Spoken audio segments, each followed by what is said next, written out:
नमस्कार आमा बुवा दाजुभाइ ल पैसा मासुवा जसको खाए पनि खाऊ भोट चाहिँ मिस्टर गुदिरामलाई हालौ है।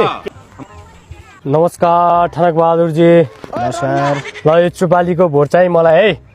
पार्टी चाहिँ केरा पार्टी, चुनाव चिन्ह चाहिँ केराको कोसो र उम्मेदवार म गुदिराम होइन। ठनक बहादुर हो मेरो नाम। बेला बेलामा ठन्किरहन्छ। म रन्काएर आफ्नो सपना पुरा गर्छु। त जस्तो बुढोलाई त म भोट दिँदै दिन्न। भोट त युवाले दिने हो। त जस्तो बुढो कपाल खुलेको त काठमाडौँमा गएर पशुपति नाचमा गएर बादरहरूसँग धर्म गर्नमा लागि हुन्छ। हेरेर यो घाँस खाने ठनक बहादुरको ठन्केको बुद्धि तैँले मलाई बुढो देखिस्। 30 वर्ष अगाडि त म 32 वर्ष थिएँ। 16 वर्ष उमेरमा मै पनि झिल्के हुँदो। चुप्ला बुढो गोरु बाछाहरू पनि चुप्ला। तैँले 5 वर्ष अगाडि जितेर के गरिस्?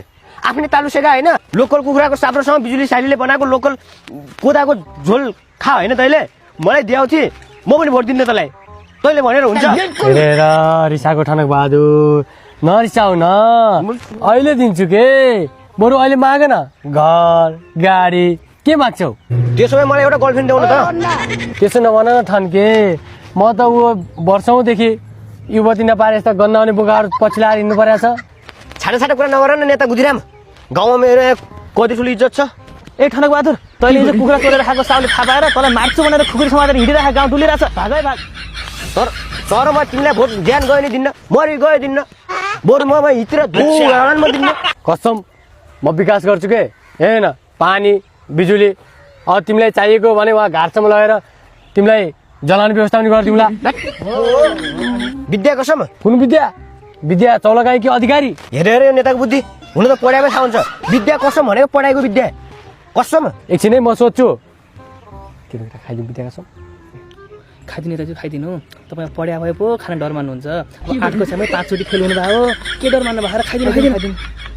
विद्या कसम म विकास गर्छु। त्यसो भयो मेरो भोट आउन सक्छ तर आश चाहिँ नगर्नु है। कताको कता भोट चाहियो त मलाई है। ठ्याक्कै केरापाटीमा त्यो भेन्टाबाटीले मासुभात बाँडिरहेको छ। म त त्यही जान लाग्यो नेताजी खाना। केसको मासु खसीको वन साथमा 2000 पनि मासु त्यही पनि अझ खसीको। छोरकेटा भोट माग्न बोल्छौँ ल आज। पक्निस् त हाम्रो नेता त यहाँ मासु हातमा बिग्छ अनि किन जनता नबिग्नु त। कठै हाम्रो सतीले सरापेको देश।